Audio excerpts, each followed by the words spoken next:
What is up guys, and welcome to a new series where I use money making guides from the OSRS Wiki.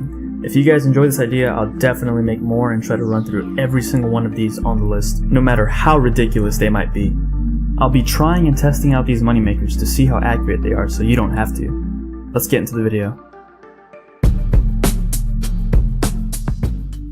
So for this video, we will be killing Spidines for their red spider eggs.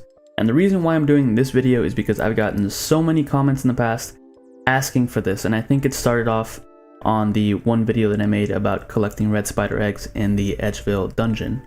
This is actually the method that I was talking about in that video when I said that there was a separate red spider egg collecting method that you could do that involved combat, and it's basically going to the Tower of Life and making these creatures. It's a cross between a spider and a sardine, and then killing them for their eggs. Pretty messed up if you think about it, but I mean, no one's gonna know.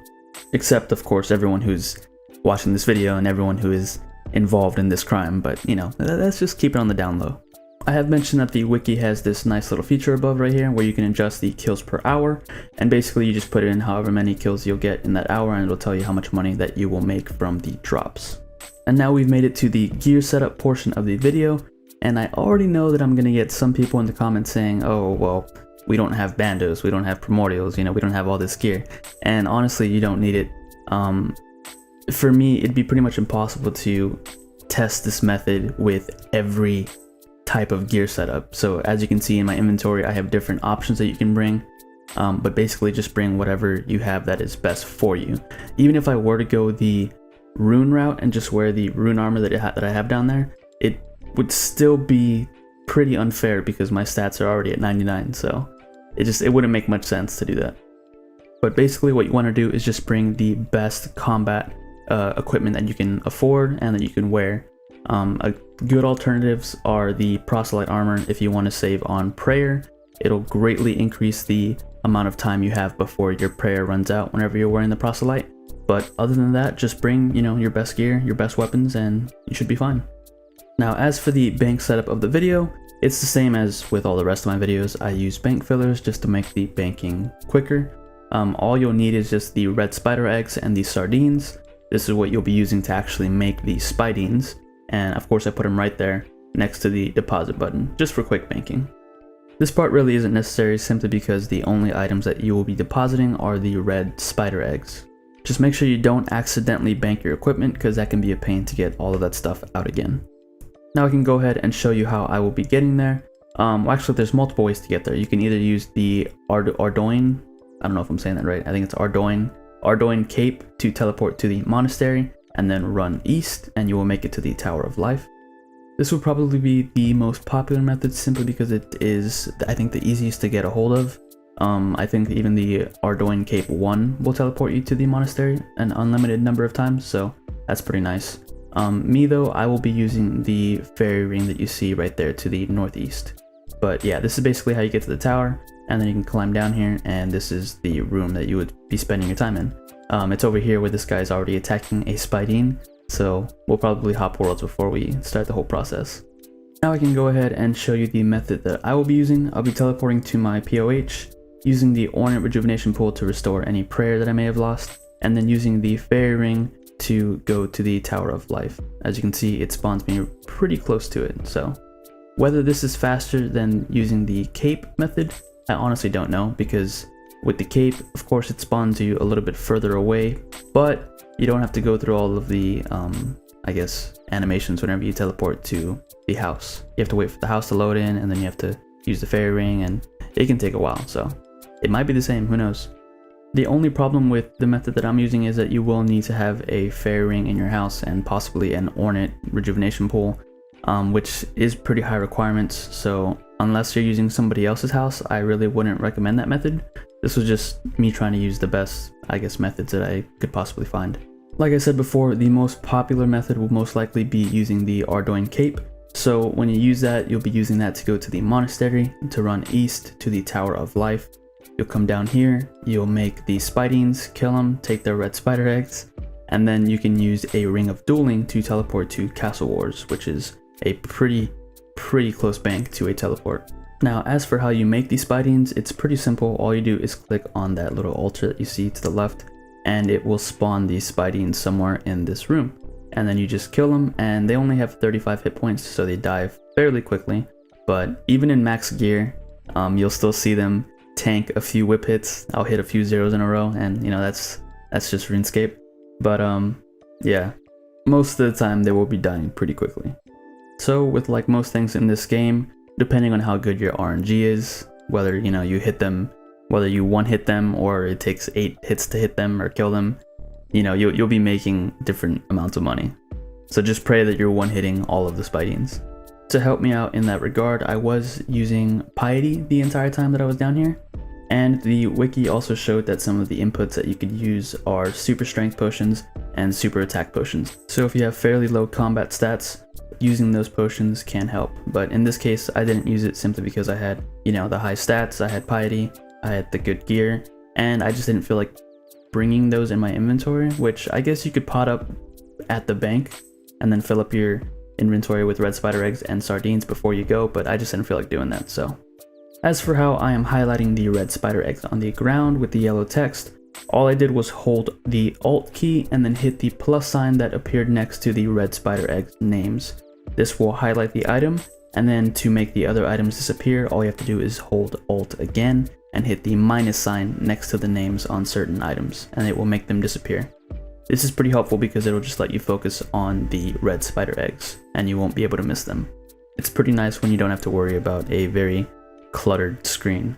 Now, when we compare this method to the collecting red spider eggs method in the Edgeville dungeon, this method is definitely going to make you more money, but just keep in mind that I would say it is more click intensive. It does require more of your attention, and it also does have a few requirements, whereas the other one didn't have any requirements at all. So some of the requirements for this moneymaker is that you have to have completed the quest Tower of Life, and that will give you access to this place. So that is like a mandatory quest. There's no optional route or anything. You need to have that done. Another quest that you can have done is the Fairy Tale 2 quest, Cure a Queen, and this will give you access to the fairy rings. And now that I think about it, I don't think you actually need to complete that quest. I think you can just start it and you should get access to the fairy rings pretty early on, I believe.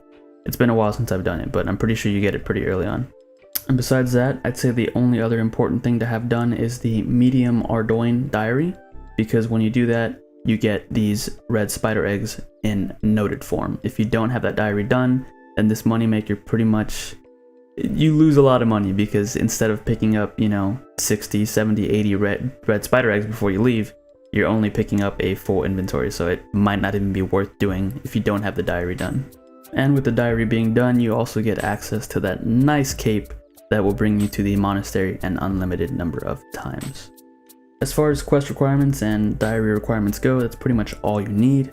The only other requirement that this moneymaker really had was to bring your, of course, rune equipment, or better.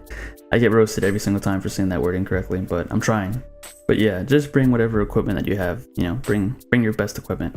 Unless it's something like barrows and then it charges you like money to repair, then it's probably not worth it, because you really don't need high defense against these monsters. Really just bring any gear that increases your max hit or increases your prayer.